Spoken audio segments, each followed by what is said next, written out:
All right, so I want to thank you all for taking time out of your busy schedules to visit me and get a brief overview of the state of our city as it relates to violent crime.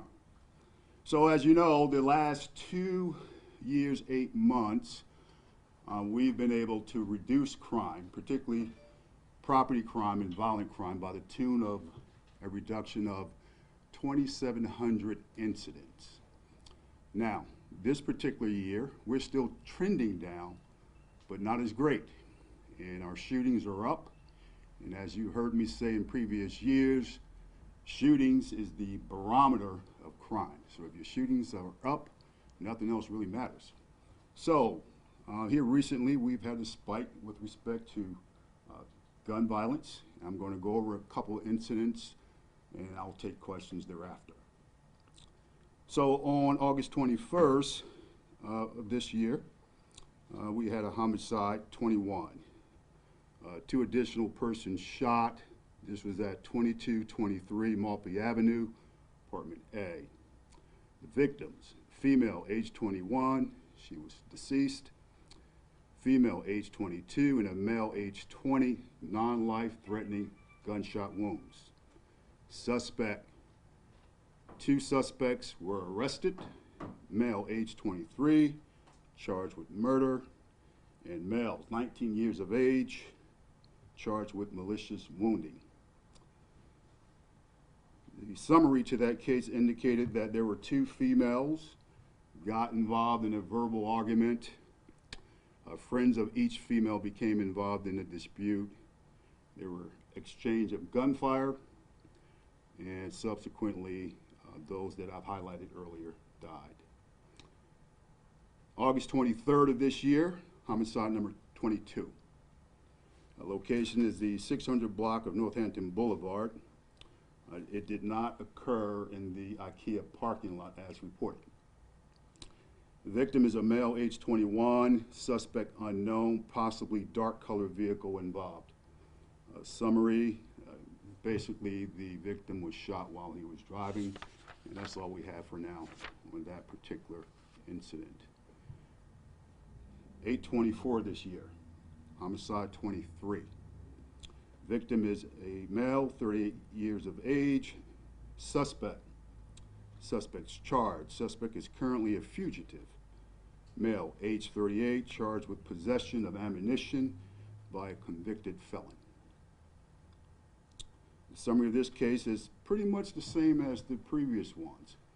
Friends get into a dispute over whatever the case may be, a loss of temperament, and subsequently they are reduced to gun violence. August 27th, another homicide, malicious wound. I'm sorry, this was not a homicide, this was a malicious wounding. 1 person shot. This is the 800 block of Woolcock Avenue. Male victim, age 18. Suspect arrested. Male, age 36, charged with malicious wounding. Summary again, the victim was with his friend, who is the stepson of the suspect. An argument ensued about moving, and subsequently he shot his stepson. The victim sustained life-threatening injuries. August 27th of this year, homicide 24 and 26. 2100 block of Bellevue Avenue, victims, male, age 39, and the other victim, male, age 39 as well. The suspect is unknown at this time. The victims had been together previously during the day. Victim number 1 was found in the 2100 block of Bellevue. Victim number 2 was found several hours later in the 2300 block of St. Denison Avenue. Gunshots were heard by witnesses. No suspect information or motive at this time. The investigation is ongoing. And homicide number 25 occurred on August 27th of this year at 2223 West Ocean View Avenue, apartment number 11. The suspect has been arrested, male, age 43, charged with murder. The victim, male, age 50. Again, this is another argument amongst friends. They knew each other. They were fighting over a love interest, and during the fight, the victim was subsequently stabbed multiple times. 8/29 of this year, malicious wounding, 2 persons shot. Location is Indian River and Selden Avenue. Victims, male, age 24, and male, age 24, number 2. Suspect is unknown at this time. The victims were walking down the street, and they indicated that they were shot as they were walking down the street. August 29th of this year, malicious wounding, 1 person shot, 715 Fairfield Street. The victim is a male, age 27. Suspect information is unknown. The male victim made arrangement to meet someone to buy a gun. He was told to go park his vehicle, and he was subsequently shot by an unknown suspect. 8/29 of this year, malicious wounding, 3 persons shot. This happened last night, 3200 block of Lyons Avenue. The suspect was arrested. The suspect is a male, age 39, charged with 2 counts of malicious wounding. The suspect sustained a self-inflicted gunshot wound during the argument. The gist of this particular incident, 2 individuals parked on a city street in front of his house. He did not like it. He approached the victims, told them to move. Subsequently, he went back into the house, came back outside with a firearm, and shot both victims and shot himself as well. And on 8/30 of this year, malicious wounding, 2 persons injured. This occurred in the 700 block of Granby Street.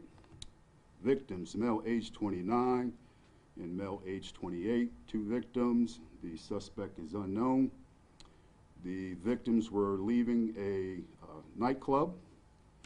Prior to leaving the club, they had a verbal altercation with another group, and as they were leaving the club, they were shot as well. None of the injuries are life-threatening. I want to underscore that in my 30-year career, if I reflect back on the number of homicides during that time, it greatly impacts young black males. The numbers are staggering, and that's not just within Norfolk. That's any city that looks like Norfolk, which is why I believe this is a public health issue. In Norfolk, the suspect, as well as the victim, generally are black males. That's generally the case in 93, 94% of these incidents. This isn't new. This has been the narrative for years. And I'm not sure what it's going to take to fix the issue. I put together some gun data. Over the last 2.5 years, we've captured gun information and how guns are purchased and how they end up traveling in the wrong hands. You have a copy of that information. I would strongly suggest that you do some journalism and take a look at it. It will explain the issues going on here in the city of Norfolk, and not just Norfolk, throughout Hampton Roads and throughout the country. I am a big proponent of the Second Amendment. I have several guns. I completely understand that. But when you look at the data, we clearly have a public health issue as it relates to young black men between the ages of 15 and 34, which is why I am currently working on a public health committee so that we can systematically address the issue. Now, we've tried marching, We've tried praying and, wishful thoughts.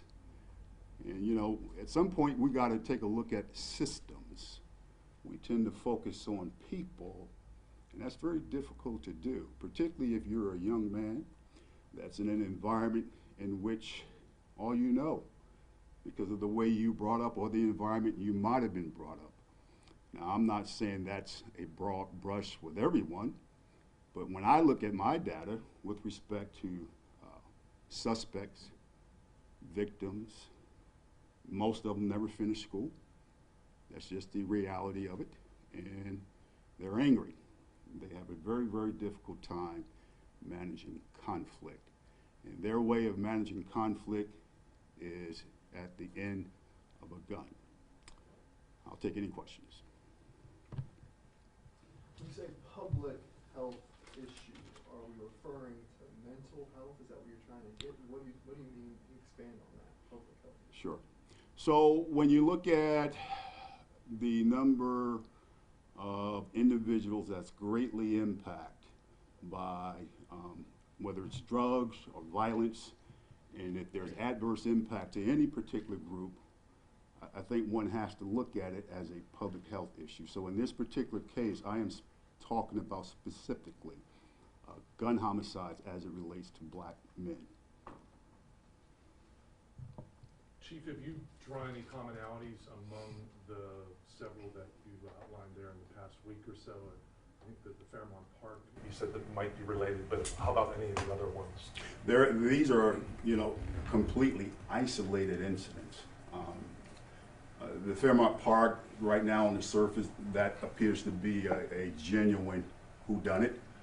As I've said in the past, one of the reasons why our clearance rate, our homicide clearance rate is so high is because we generally know who pulled the trigger. And in those cases in which we have not made an arrest, we know who did it. We just need someone to say who did it. I'll give you an example.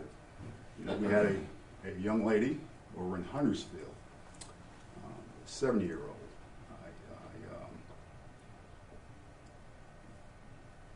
So she was shot during a drive-by, and I've spoke to many people within that community, and they will tell me, Chief, I know who did it, but I can't say who did it. I'm afraid. And I want to say I understand, and that is some of the challenges that the women and men of this department are dealing with. And I don't suspect that a whole lot's going to change right away, which is why I believe we need to start looking at systems that create this atmosphere in which one is willing to pull a trigger. And this has been going on for a long time.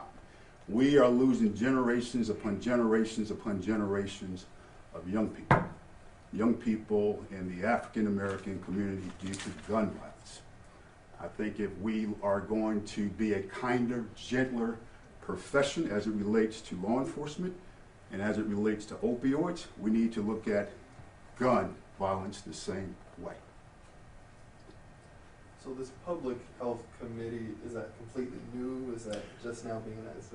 I've been working on this for some time and trying to identify the right people, okay?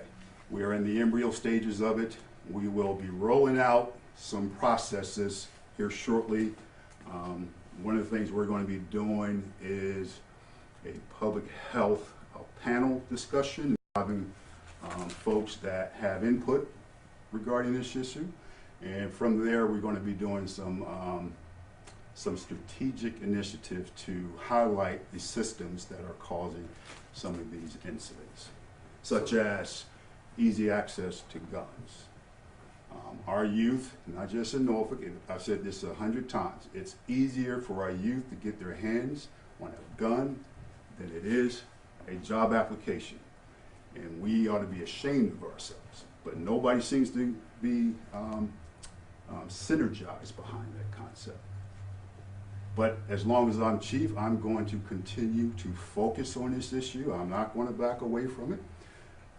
I'm going to be challenging folks to take a deep dive, and let's be real about this conversation. So was it targeted to that 15-34 age range? That's correct. Okay. The people involved in these recent shootings have been 39. I am not just talking about these recent shootings. I'm talking about over the course of my 30-year career and beyond that. So the point of this committee is to grow a sense of mental health from a young age or from an impressionable age. Well, that's a part of it. Kid. When you look at some of the victims and suspects, Okay. when you look at their profile, you know, a lot of them were subject to challenging neighborhoods where violence seemed to be the norm, which is why you have a lot of young kids. When we talk about mental health, we have a lot of young kids, not just in Norfolk, but that are exposed to violence all the time, okay? And they grow up with the sense of thinking that's how you handle conflict, okay? And we have to address that. So there will be a multitude of various disciplines at the table to provide input. And I think, again, we have to stop trying to deal with this through people. Although they're part of it, we need to look at systems that create the environment we find ourselves in. Chief, Yes, ma'am. you mentioned the public health panel. Can you give examples of the kinds of people you're looking to speak on this panel? I'm looking for judges. I'm looking for lawyers, mentors, mental health, the health profession. I'm looking for folks from the public school system, of course, police, and the various others. Chief, is this recent string of violence especially challenging and offensive to you personally, given the series of outreach events that you had with Guns Down this summer and all the effort that you put into trying to reach out to youth and educate them about guns and curb gun violence? I won't say that it's offensive to me personally. I think what bothers me personally is that this isn't new, okay, which is why I don't embrace it as something that that's new, that's a new phenomenon. But what is bothering me personally is that the lack of energy surrounding the issue. For whatever reasons, people will not galvanize surrounding this issue. I met with Congresswoman Loria a couple weeks ago regarding gun violence here in Norfolk, and I met with Senator Kane last week surrounding the same issue. That gun data documentation that each of you have, I've made public for everyone. I think if every police department was mandated to do that, to capture the data the way it's exposed in that document, it would be crystal clear we have an issue with how guns are able to get in the hands of our youth, felons, individuals that have been convicted of violent misdemeanor crimes. You know, when we are taking guns off folks as young as 11 years old, and nobody bats an eye. Nobody bats an eye. Shame on us. Shame on us. Which people, which groups of people are the ones lacking in energy? I think it's a community. I'm not going to single out any particular group. I think it's a community effort that's required to address this, and that effort, again, shall focus on systems that create the current system that we see ourselves. You know, when you think about poverty, okay, when you think about folks that are undereducated, and they lose hope, you know, and there are in environments where there's multiple violence almost every day. Okay, you grow up thinking that's the norm, you know, and collectively as a community, we just have not come together with that energy that's required for us to make a difference. You know, the police department can't do this by themselves, and you heard that many, many times. But we do have partners But we need the right partners with the right energy, and it needs to be sustainable. Or else we're going to continue to talk about this. One more question. I have a question about the Yes, John. systems, if I may. You've mentioned that several times, systems.